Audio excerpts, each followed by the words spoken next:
now pulling up to the hotel room where Paul Oakenfold is staying while he's playing this show here in Dayton for Three Dimensional, because they need a setup, a CDJ setup to use in the hotel room as part of the rider, and so Passionate DJ is actually providing a CDJ and mixer setup for Paul to use in his hotel room, which is kind of neat.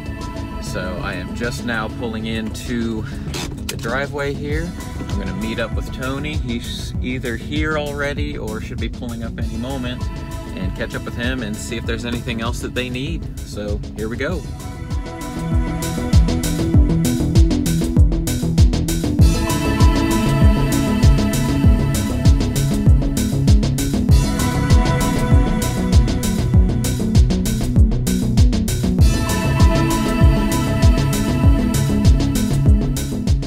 Walked in and found the perfect spot right off the bat.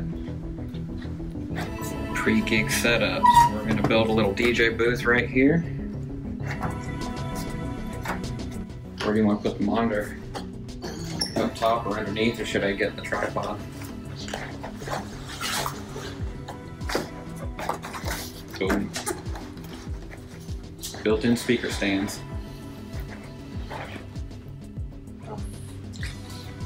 Alright, just going up the elevator a second time because I'm an idiot.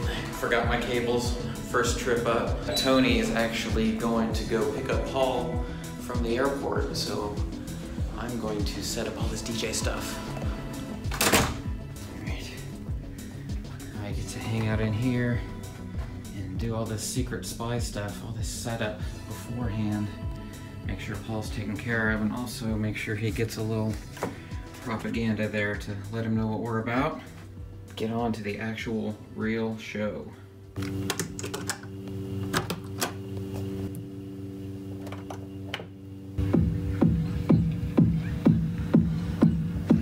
Think we're in business.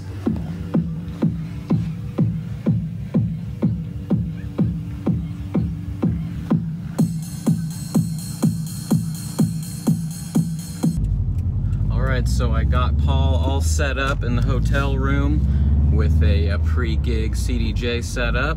Hopefully he enjoys that. Try to get it all nice and clean and not make sure there weren't a bunch of wires everywhere and stuff, so that when he comes in, if he's had a long flight or something like that, he doesn't have a rat's nest of bullshit to look at. And when he walks into his hotel room, I try to keep everything relaxing, keep all the lights down, and just get it all nice for him. Getting real excited for the show tonight. Just separated with Tony so that he could pick up Paul, like I said. He just got to the airport, and I've been talking to my wife. Sounds like she's coming out, which is pretty exciting because she never goes to these things with me. I just saw a bunch of videos from Mo Dingo and Trip Turlington from inside of Masque, where they've been doing sound checks and setting up lighting programs and stuff like that.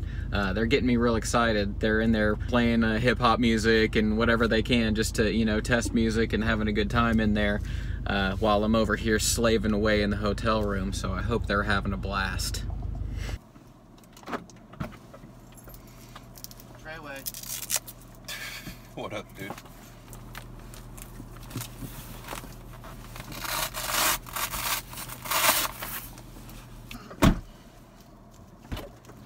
Are there any zip-up hoodies? No, we haven't done zip-up hoodies in a while. They're like, they can't print on them right. Oh, because of the seam. Because of the seam. And if we would have had it done specifically like that, it would have fucking... Oh, thank you. Fuck up your margins. Yeah. Got Tony here. Oh my god, what's going on? Ready for the big day. What is this? Chronicling the shit, dude. Shut up. I'm really bad at this. He's got his cold brew. He's ready to go now. Cheers. So big day today. Yeah, man. Second time you brought Mr. Oakenfold into town? Yes. When was the first time? 2006. And it was the biggest DJ show that I've encountered in Dayton. The first Oakenfold? The first one, yeah. Okay. Well, it's UD Parents Weekend. Oh, okay. So there's gonna be so much going on down here. Dude, I couldn't find a hotel. Oh. In the city. I have him staying in Beaver Creek. Where at? I can't disclose that. Oh, yeah. As far as like big DJs at Hammerjacks, it was Oakenfold, and then we did the Crystal Method. Which at the time were pretty. Those are banging names. Banging names, yeah. Oh yeah. We did 1800 for Oakenfold, and Crystal Method. I think we did half of that. Yeah, I'd say Crystal Meth is a little more niche than Paul. Yeah. They're not so much a household name. No. So then, how did this one come about? This show. Oh, this tonight. show. Yeah. It originally spun off of a Facebook post, a memory shared from that night. Okay. Chris Rock, which was the resident DJ at Hammerjacks, he had posted. That was his biggest crowd. That was his biggest DJ accomplishment. Oh, was to be on the bill with Paul Oakenfold. Which, yeah, that's pretty significant. Yeah. So, but I had posted on it because everybody was like, "Oh, that was the best night in Dayton." Blah blah blah blah blah. And I was just, being Tony, should we do this again? Kind of joking, but not. Yeah, kind of, sort of, but not really. Yeah. Testing the waters, and people just responded to it like, "Fuck yeah, let's do it, do it." So I just reached out myself. Yeah. And then learned he had a new agency, and that agent actually forwarded me on to the new agent. And he asked me about the club, asked me about the market, and I told him, I said, we had Paul here in 2006. I did the tour with Donnie. Blah blah blah blah blah blah blah. I'm now talent buying for this club. Masque, Function 1 sound system, light show. Sold them the whole package on the club. And so when you said they ask you questions about the market, what kinds of things do they want to know? Who has played there in the last year or more? And the names that I throw out: Richie Houghton, Sasha, Nicole Maldeber, Jay Flip, Green Velvet. You know what I mean? Yeah, just throwing those names, and they're like, "Oh, okay," because those names those hold weight. Yeah, in those circles, those names mean something. Yeah, so okay, if they can host Sasha, Nicole, and these people, they should definitely be able to do somebody like Paul. Looked into the club, you know what I mean, and probably did their due diligence and their research on the whole thing. Yeah. And we kept going back and forth for, I would say, about a month between dates and pricing and things like that, and what would work best. And finally, he came back to me, and this one worked best because it routes perfectly with this Imagine Festival. Okay. So and that plays a big role with some of these sideshows, right? Yeah, with all of them. Okay. For sure, because for the said DJ to fly in for a one-off and spend a whole day flying 4 hours, 5 hours, 6 hours, and then 6 hours back, that's a half of a day gone for them. Yeah. Plus their play time, their tire time. So if they can, if you do that, it's going to be more expensive. Yeah. It's got to be. Worth their while to get off the couch and want to come play. Yeah, they'll do it, but it's going to cost you. Cost me more, right? Yeah. So, and them, because time is money. I do an all-in offer. Okay. Meaning when I send them what I can offer them. Yeah. That includes their airfare. Okay. So travel accommodations if they need. No accommodations, just airfare. Okay. Accommodations I take care of. Okay. 3-dimensional takes care of, not I, but we. It worked perfectly. Worked out with his routing and everything. Because he flies in today, and then flies out tomorrow. Doesn't have to get up super early, and has a midday flight to Atlanta, which is only 2 hours. Yeah. Flies to Atlanta and plays Imagine Festival. He's getting his fee for tonight. Yeah. Which we can get for a decent deal because he's, in the area. In my opinion, I don't know for sure, but he's probably going to make big banking tomorrow at the festival, getting a festival fee. Yeah. Because you said a lot of times the fee is based off the size of the event, correct? The size of the event, the ticket price, the market. Okay. One of the things you mentioned when you said talking about the information about the club, you mentioned Function 1. Mm-hmm. Because you hear us on the show talk about Function 1 all the time. It's an elite sound system that is 90% of the time too expensive for any club to afford to put in their club, unless you're in Miami, New York City, Chicago, Ibiza, whatever. Yeah. I'm not an audio spec nerd. Yeah. I just know that it's a very elite sound system, and it's so for the size of Masque to have a sound system that high end is pretty significant. I'll quote two people. One being BT, when we had BT, called it a needle in a haystack. And then I'll quote Richie Houghton when he did his recap video of the Control Tour. He looked at the camera and he said, Thursday night, Dayton, Ohio, Function 1. He was totally confused. Yes. And the one thing J Flip mentioned that I really didn't take into consideration is she said she's played on Function 1's, I can't remember the club in Seattle, but she said she had never played on a Function 1 monitor set too.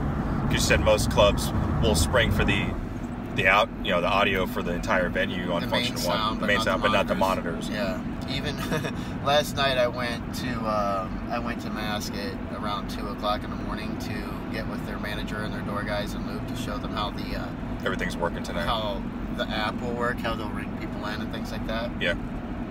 And on the smoking patio that's fenced in there, he's got, I mean, I would say just as many slushing machines as a 7-Eleven. Like all these different flavors, right? Yeah. And they don't have alcohol in them. They put the alcohol in afterwards. After they pour. Okay. So he poured me this banana strawberry icy. It was probably one of the best ices I've ever had. Nice. I said, you're serving those to me all night tomorrow. So in terms of tonight, like what can we expect? Zoo. I mean he just played Stonehenge. Yeah. Stonehenge. Yeah. The thing in the history books, he just rocked out there last week. With Carl Cox. With Carl Cox. Well, what's going to happen tonight? Man, I can't even call it. You know, Dayton is such a nostalgic town. Even when we had Craze, and Craze played, all the music that Craze played was a lot of unreleased stuff that nobody had ever heard, and people were still just like going balls out. Yeah. And he's like, he was just blown away by the market, as Green Velvet was too. You know, Green Velvet was advanced to play an hour and a half. He played for 3 hours, almost 4 hours. Yeah, almost 4 hours. Like I was getting tired because he was rocking. He kept rocking. I was like, "Yo, G, I gotta go to bed."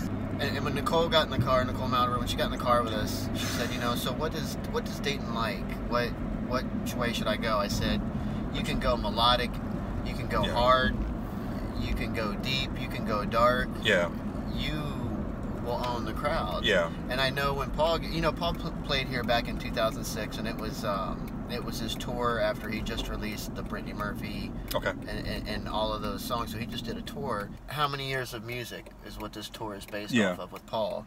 So he's probably going to run through the gamut, and I'm sure when take us on a tour. Yeah, and I'm sure when he gets in the car, he's going to ask me about the market, what I think that he should play, which way should he go. Yeah. You know, and you know, Paul plays trance, but he'll also play radio friendly stuff. Yeah, you know. So. All right, so that's gonna wrap up this segment here. Tony's got to take a phone call. Can't put that on the film here, but more to come, folks. Hi, wife. Oh, hello. I didn't realize I was on camera. Yep. We're gonna go see Paul Oakenfold. Are you ready for this? I am super ready for this. Seems like we're about to get hit by a car. Okay. What's up, man? How are you, brother?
Trip.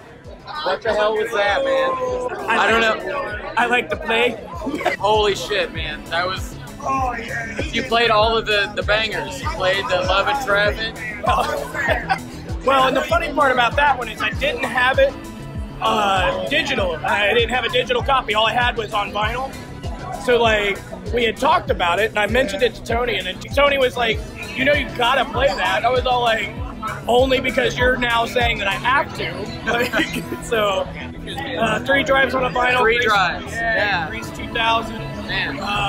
It was perfect. Like he went right into it. Like you set him up perfectly. He got real trancy right off the rip. Right. Well, and I'm glad that so like I made a judgment call there towards the end because like I had 3 or 4 like different ways that I was gonna like leave him off, and like one of them was the way I went, which was like kind of a techier track. Like it was still trancy but more like reserved. So like he could take it anywhere he wanted if he wanted to mix out of me, or just let it play out and okay, we've set the stage. Can we talk about that actual moment where he handed it over to you and then played his first track and then gave you props in front of the whole crowd? I'm telling you, like there's hundreds of people here. Right. And Like, Oakenfold put his seal of approval on Digital Psychosis tonight.